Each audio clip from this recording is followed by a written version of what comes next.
Hello everyone, हमारे YouTube channel current affairs connect पर आप सबका स्वागत है। आज की क्लास में हम डेली करंट अफेयर्स की सीरीज में 9 अप्रैल का करंट अफेयर डिस्कस करेंगे। तो चलिए शुरू करते हैं आज की क्लास। तो सबसे पहले देखते हैं आज की क्लास में हम कौन कौन से टॉपिक डिस्कस करने वाले हैं। पहला टॉपिक है Himalayan high altitudes atmospheric and climate research centre. दूसरा टॉपिक है आईकास्ट 25 integrated cyber advanced security techniques 2025। तीसरा टॉपिक है निवेशक दीदी पहल का दूसरा चरण। चौथा टॉपिक है 26 क्षेत्रीय ग्रामीण बैंकों का विलय। पांचवा टॉपिक है इंडिया स्किल्स एक्सेलरेटर पहल। छठा टॉपिक है राई लोकनाट्य कलाकार राम साहेब पांडे का 92 वर्ष की आयु में निधन। सातवां टॉपिक है दादी रतन मोहिनी का निधन। आठवां टॉपिक है बांग्लादेश तथा नासा के मध्य आर्टिमिस समझौते पर हस्ताक्षर। नौवां टॉपिक है बानू मुश्ताक की कहानी संग्रह हार्ट लैम्प 2025 अंतर्राष्ट्रीय बुकर पुरस्कार के लिए शॉर्टलिस्ट होने वाली कन्नड़ भाषा की पहली पुस्तक। 10वां टॉपिक है सोयूज MS-27 अंतरिक्ष यान। 11वां टॉपिक है भारत का पहला ग्रेड 1 कार्टिंग सर्किट। और अंतिम टॉपिक है राज्य विधेयकों पर राज्यपाल की शक्तियों पर सुप्रीम कोर्ट का फैसला।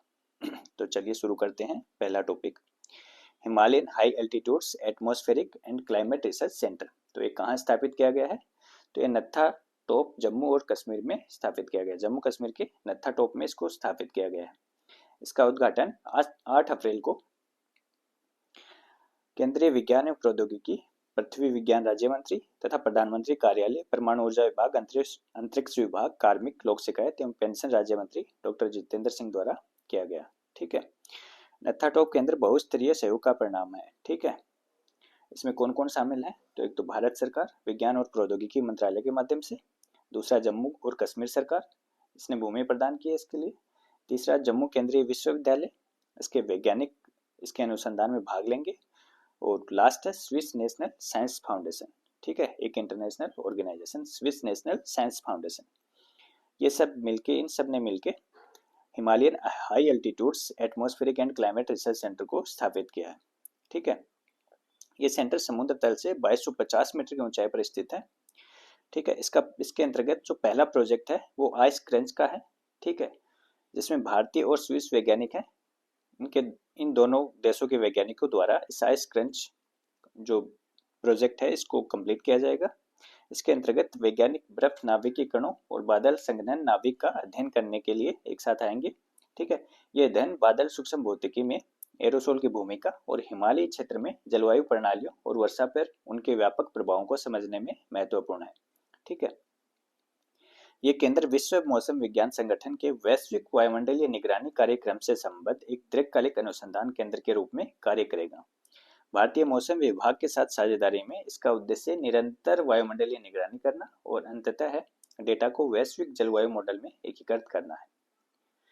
अगला टॉपिक है आईकास्ट 25 integrated cyber advanced security techniques 2025। तो इलेक्ट्रॉनिक्स और सूचना प्रौद्योगिकी मंत्रालय के राष्ट्रीय ई गवर्नेंस प्रभाग NEGD द्वारा डिजिटल प्रौद्योगिकी और शासन विभाग हिमाचल प्रदेश और पुलिस विभाग हिमाचल प्रदेश सरकार के सहयोग से 3 से 4 अप्रैल 2025 तक पुलिस मुख्यालय शिमला में हिमाचल राज्य के पुलिस प्रमुखों के लिए 2 दिवसीय साइबर सुरक्षा कार्यशाला है। ठीक है। और इलेक्ट्रॉनिक्स और सूचना प्रौद्योगिकी मंत्रालय के तहत NEGD राष्ट्रीय ई गवर्नेंस प्रभाग ने देश भर में राज्य क्षमता निर्माण कार्यशालाओं की एक व्यापक श्रृंखला शुरू की है, जिसके अंतर्गत ये श्रृंखला है हिमाचल प्रदेश सरकार के साथ। ठीक है, वर्कशॉप ऑन साइबर सिक्योरिटी। ठीक है, ये 3 से 4 अप्रैल को होगी। अगला टॉपिक है निवेशक दीदी पहल का दूसरा चरण। तो 8 अप्रैल 2025 को कॉरपोरेट मामलों के मंत्रालय के तत्वाधान में निवेशक शिक्षा और संरक्षण निधि प्राधिकरण और डाक विभाग के तहत संचालित इंडिया पोस्ट पेमेंट्स बैंक के मध्य संयुक्त रूप से निवेशक दीदी पहल के दूसरे चरण को शुरू करने के लिए एक समझौता ज्ञापन पर हस्ताक्षर किए गए। ठीक है। इसका उद्देश्य जमीनी स्तर पर लोगों को जागरूक करके और समुदाय द्वारा संचालित शिक्षा के माध्यम से ग्रामीण, अर्ध शहरी और वंचित क्षेत्रों में महिलाओं के बीच वित्तीय साक्षरता को बढ़ाना है। ठीक है, फाइनेंशियल लिटरेसी अमंग वुमेन्स। ठीक है। निवेशक दीदी एक अनूठी पहल है जो महिला डाककर्मियों और सामुदायिक नेताओं को उनके स्थानीय क्षेत्रों में वित्तीय शिक्षक के रूप में कार्य करने के लिए प्रशिक्षित करती है। पहले चरण के दौरान पूरे भारत में इंडियन पोस्ट पेमेंट बैंक वित्तीय साक्षरता शिविर में 55,000 से अधिक लाभार्थियों ने भाग लिया था, जिनमें से लगभग 60% महिला लाभार्थी, ज्यादातर युवा और आर्थिक रूप से सक्रिय आयु वर्ग की थी। देखते हैं इंडिया पोस्ट पेमेंट्स बैंक के बारे में। तो इसकी स्थापना भारत सरकार के डाक विभाग द्वारा, संचार मंत्रालय के अंतर्गत आता है डाक विभाग, तो इसके द्वारा 1 सितंबर 2018 को की गई थी। इसमें 100% भारत सरकार की इक्विटी है, ये पूरी तरह से भारत सरकार के स्वामित्व में है। इसका उद्देश्य बैंकिंग सेवाओं से वंचित लोगों के लिए बाधाओं को दूर करना, ठीक है, और डाक नेटवर्क का लाभ उठाते हुए अंतिम छोर तक पहुंचना है, ठीक है। इसमें लगभग 1,65,000 डाकघर हैं, वो शामिल हैं। इनमें से ग्रामीण क्षेत्रों में 1,40,000 डाकघर ग्रामीण क्षेत्रों में है, ठीक है। अगला टॉपिक है 26 क्षेत्रीय ग्रामीण बैंकों का विलय। तो भारत सरकार के वित्तीय सेवा विभाग द्वारा एक राज्य एक आरआरबी सिद्धांत के आधार पर, ठीक है, इसके अंतर्गत 10 राज्य और एक केंद्र शासित प्रदेश में ये स्थित है 26 क्षेत्रीय ग्रामीण बैंक, जिनका विलय किया जाना है। ये आरआरबी के विलय का चौथा चरण है, ठीक है। वर्तमान में 26 राज्यों और 2 केंद्र शासित प्रदेशों में 43 आरआरबी कार्यरत हैं। विलय के बाद 26 राज्यों और 2 केंद्र शासित प्रदेशों में 28 आरआरबी होंगे, ठीक है, जिनकी 700 जिलों में 22,000 से अधिक शाखाएं होगी। इनका संचालन का मुख्य क्षेत्र है वो ग्रामीण क्षेत्र है, ठीक है, जिसमें लगभग 92% शाखाएं ग्रामीण अर्ध शहरी क्षेत्रों में है। भारत सरकार 1 मई तक एक राज्य एक आरआरबी पहल को कंप्लीट कर लेगी। इनका विलय करके एक राज्य एक आरआरबी स्थापित हो जाएगा, एक राज्य में एक आरआरबी, ठीक है। अगला टॉपिक है इंडिया स्किल्स एक्सेलरेटर पहल। 8 अप्रैल को भारत सरकार के कौशल विकास एवं उद्यमिता मंत्रालय द्वारा विश्व आर्थिक मंच के सहयोग से इसे प्रारंभ किया गया है। इंडिया स्किल्स एक्सेलरेटर एक सार्वजनिक निजी सहयोग मंच के रूप में कार्य करेगा, जैसे बहुहितधारक दृष्टिकोण की मांग करने वाली जटिल चुनौतियों पर अभिनव विचारों को सामने लाने और व्यवस्थित प्रगति को आगे बढ़ाने में क्रॉस सेक्टोरल प्रयासों को सक्षम करने के लिए डिजाइन किया गया है, ठीक है। इसका उद्देश्य है 3 महत्वपूर्ण स्तरों पर परिवर्तन को प्रेरित करना। वो कौन कौन से स्तर हैं? पहला है भविष्य की कौशल आवश्यकताओं के बारे में जागरूकता में सुधार और मानसिकता में बदलाव करना। दूसरा है हितधारकों के बीच सहयोग और ज्ञान साझाकरण को बढ़ाना। तीसरा है अधिक अनुकूली और उत्तरदायी कौशल पारिस्थितिकी तंत्र का समर्थन करने के लिए संस्थागत संरचनाओं और नीतिगत रूपरेखाओं को उन्नत करने के लिए प्रतिबद्ध होना। अगला टॉपिक है राई लोक नृत्य कलाकार राम साई पांडे का 92 वर्ष की आयु में निधन हो गया इनका, ठीक है। तो ये मध्य प्रदेश के निवासी थे और जो राई लोक नृत्य है वो मध्य प्रदेश के बेदिया समुदाय का पारंपरिक लोक नृत्य है, ठीक है।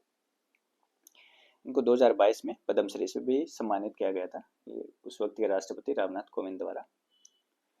अगला है दादी रतन मोहिनी का निधन। तो ये कौन थी? एक आध्यात्मिक नेता और ब्रह्म कुमारी जो संस्था है उसके प्रमुख थी। इसका मुख्यालय माउंट आबू राजस्थान में है, ठीक है।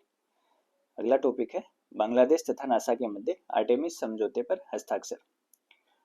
तो बांग्लादेश ने गैर सैन्य अंतरिक्ष अन्वेषण पर ध्यान केंद्रित करते हुए राष्ट्रीय वैमानिकी एवं अंतरिक्ष प्रशासन नासा, ठीक है, के साथ 54वें देश के रूप में आर्टेमिस समझौते पर हस्ताक्षर किए हैं। अक्टूबर 2020 में स्थापित आर्टेमिस समझौता गैर बाध्यकारी समझौतों का एक समूह है जो बाह्य अंतरिक्ष के शांतिपूर्ण और सहकारी नागरिक अन्वेषण को बढ़ावा देने के लिए डिजाइन किया गया। 21 जनवरी 2025 तक 53 देशों ने इस समझौते पर हस्ताक्षर किए हैं, ठीक है, जिनमें संयुक्त राज्य अमेरिका है, United kingdom, Canada, Japan, Singapore, दक्षिण कोरिया, भारत भी इसमें शामिल है। संयुक्त अरब अमीरात, ऑस्ट्रेलिया और कई यूरोपीय और लैटिन अमेरिकी देश शामिल हैं, ठीक है। अगला टॉपिक है बानू मुश्ताक की कहानी संग्रह हार्ट लैम्प 2025 अंतर्राष्ट्रीय बुकर पुरस्कार के लिए शॉर्ट लिस्ट होने वाली कन्नड़ भाषा की पहली पुस्तक बनी, ठीक है। तो बानू मुश्ताक की अनुवादित कन्नड़ कहानियों का संग्रह हार्ट लैम्प को मंगलवार 8 अप्रैल को अंतर्राष्ट्रीय बुकर पुरस्कार के लिए शॉर्ट लिस्ट किया गया है, ठीक है। इसका अनुवाद दीपा भस्ती के द्वारा किया गया है। तो दीपा भस्ती द्वारा अनुवादित हार्ट लैम्प 1990 और 2023 के बीच बानू मुश्ताक द्वारा लिखी गई 12 लघु कथाओं का संग्रह है, ठीक है। इससे पहले बानू मुश्ताक की लघु कथाओं के संग्रह हसीना और अन्य कहानियां के अंग्रेजी अनुवाद ने वर्ष 2024 के लिए अंग्रेजी पेन अनुवाद पुरस्कार जीता था। ठीक है, इसका अनुवाद भी दीपा अवस्थी ने ही किया था। अगला टॉपिक है, अब देख लेते हैं अंतर्राष्ट्रीय बुकर पुरस्कार के बारे में। ये क्या है? तो ये पुरस्कार अनुवादक हैं उनके महत्वपूर्ण कार्यों को मान्यता देता है। इसमें 50,000 पौंड की पुरस्कार राशि बराबर बराबर बांटी जाती है। 25,000 पौंड लेखक को मिलते हैं और 25,000 पौंड अनुवादक को मिलते हैं। अगर अनुवादक एक से ज्यादा है तो उनके बीच में बराबर बराबर बांटा जाता है। शॉर्टलिस्ट की गई प्रत्येक पुस्तक के लिए 5,000 पौंड का पुरस्कार है। ठीक है, जिसमें से 2,500 पौंड लेखक के लिए और 2,500 पौंड अनुवादक के लिए। ठीक है, और अगर कई अनुवादक हैं तो उनके बीच में 2,500 पौंड को बराबर बराबर बांटा जाता है। ठीक है, तो इस साल 6 पुस्तकें शॉर्टलिस्ट की गई हैं। ठीक है, अगला टॉपिक है सोयूज MS-27 अंतरिक्ष यान। तो सोयूज MS-27 अंतरिक्ष यान है वो रशिया का, रूस का है। ठीक है, इसके अंतर्गत नासा के अंतरिक्ष यात्री जोनी किम और 2 रूसी चालक दल के सदस्य 8 अप्रैल को एक रूसी अंतरिक्ष यान सोयूज MS-27 पर सवार होकर अंतर्राष्ट्रीय अंतरिक्ष स्टेशन के लिए सफलतापूर्वक रवाना हुए। और ये कहाँ से लॉन्च किया गया? तो ये कजाकिस्तान स्थित बैकोनूर प्रक्षेपण केंद्र से सोयूज बूस्टर रॉकेट द्वारा प्रक्षेपित किया गया। अगला टॉपिक है भारत का पहला grade 1 karting circuit. Sriperumbudur स्थित Madras international karting arena MIKA को अत्यंत प्रतिष्ठित CI के FIA ग्रेड 1 प्रमाणन प्राप्त हुआ है, जिससे सुविधा विश्व के श्रेष्ठ कार्टिंग सर्किटों में शामिल हो गई है। ठीक है, ये मद्रास में स्थित है, चेन्नई में स्थित है ये श्री पेरम्बदूर में। ठीक है, 1.17 किलोमीटर लंबा यह सर्किट भारत का सबसे लंबा कार्टिंग ट्रैक है, जिसमें बहु ट्रैक विन्यास है। 8 अप्रैल को जारी लाइसेंस 3 वर्षों के लिए वैध है और ये प्रमाणित करता है कि ट्रैक ने CI के FIA नियमों के तहत आयोजित कार्ट रेस के संचालन के लिए CI के FIA द्वारा निर्धारित शर्तों और सुरक्षा मानकों को पूरा किया है। ठीक है, इसके स्टैंडर्ड है कार्टिंग सर्किट के।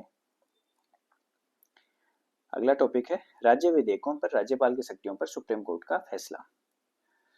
तो हाल में भारत के सर्वोच्च न्यायालय ने तमिलनाडु राज्य बनाम तमिलनाडु के राज्यपाल मामले में स्पष्ट किया है कि अनुच्छेद 200 के अनुसार राज्यपाल को अपने विवेकाधिकार का प्रयोग किए बिना मंत्रिपरिषद की सहायता और सलाह के अनुसार समयबद्ध तरीके से राज्य विधेयकों पर कार्य करना चाहिए। तो ये मामला क्या था? तो तमिलनाडु के राज्यपाल ने 10 विधेयकों को मंजूरी नहीं दी थी और राज्यपाल द्वारा स्वीकृति न दिए जाने के बाद तमिलनाडु विधानसभा ने विधेयकों को पुनः पारित करके वापस भेज दिया। तो राज्यपाल ने क्या किया? उनको स्वीकृति या टिप्पणियों के साथ उन्हें वापस भेजने के बजाय राज्यपाल ने उन्हें राष्ट्रपति के पास भेज दिया। तो इस पर सर्वोच्च न्यायालय ने मंगलवार को अपनी अंतर्निहित शक्तियों का प्रयोग करते हुए आर्टिकल 142 के अंतर्गत घोषणा की कि 10 विधेयक जिन्हें तमिलनाडु के राज्यपाल RN रवि ने 2 से 5 वर्षों तक मंजूरी नहीं दी थी, उन्हें मंजूरी मिल गई मानी जाएगी। ठीक है, अब सर्वोच्च न्यायालय ने क्या फैसला दिया इसके बारे में कि अनुच्छेद 200 के अंतर्गत पूर्ण वीटो या पॉकेट वीटो की कोई अवधारणा नहीं है। ठीक है, राज्यपाल के पास कोई पूर्ण वीटो या पॉकेट वीटो नहीं होता है तथा राज्यपाल विधेयकों पर कार्रवाई में अनिश्चित काल तक देरी नहीं कर सकते। ठीक है, राज्यपाल मंत्रिपरिषद की सलाह मानने के लिए बाध्य हैं। राज्यपाल को उस समय विधेयक को मंजूरी देनी चाहिए जब राज्य विधानसभा में पुनः परामर्श के बाद कोई विधेयक उनके समक्ष प्रस्तुत किया जाता है तथा वे केवल तभी मंजूरी देने से इनकार कर सकते हैं जब विधेयक भिन्न हो, जो पहले विधेयक आया था उससे डिफरेंट हो, तभी वो मना कर सकते हैं, नहीं तो उनको मंजूरी देनी चाहिए। सर्वोच्च न्यायालय ने विधेयकों पर विचार करते समय राज्यपालों के लिए स्पष्ट समय सीमा का भी निर्धारण किया है, जिसमें 1 माह के भीतर स्वीकृति रोकने। ठीक है, राज्य मंत्रिमंडल की सलाह के विरुद्ध कार्य करने पर 3 माह तथा पुनर्विचार के बाद पुनः प्रस्तुत किए गए विधेयक के लिए 1 माह का समय दिया गया है। ठीक है, तो ये एक टाइम लिमिट भी सेट कर दी है सुप्रीम कोर्ट ने। आगे है विधेयकों के संबंध में राज्यपाल की संवैधानिक शक्तियां। ये देख लेते हैं क्या क्या है। तो अनुच्छेद 200 के अंतर्गत राज्य विधानमंडल द्वारा पारित विधेयकों से निपटने के लिए राज्यपाल के पास महत्वपूर्ण शक्तियां हैं। तो विधेयक प्राप्त होने पर राज्यपाल निम्नलिखित में से कोई एक कार्रवाई कर सकता है। या तो वो विधेयक को स्वीकृति प्रदान कर देगा, ठीक है, तो स्वीकृति प्रदान कर देगा तो वो कानून बन जाएगा, या वो स्वीकृति को रोक लेगा। ठीक है, स्वीकृति नहीं देगा, ठीक है, स्वीकृति देने से इनकार करने का अधिकार है। अगला है पुनर्विचार हेतु वापसी। ठीक है, वो विधानसभा को वापस भेज देगा। राज्यपाल विधेयक को आगे की समीक्षा और पुनर्विचार के लिए राज्य विधानमंडल को वापस भेज सकता है। ठीक है, और चौथा है राष्ट्रपति के विचारार्थ आरक्षित। कुछ मामलों में राज्यपाल विधेयक को राष्ट्रपति के अनुमोदन के लिए आरक्षित कर सकते हैं, विशेषकर यदि विधेयक राष्ट्रीय महत्व के मामलों से संबंधित हो या केंद्रीय कानूनों के साथ टकराव रखता हो। ठीक है। अगला है अनुच्छेद 201।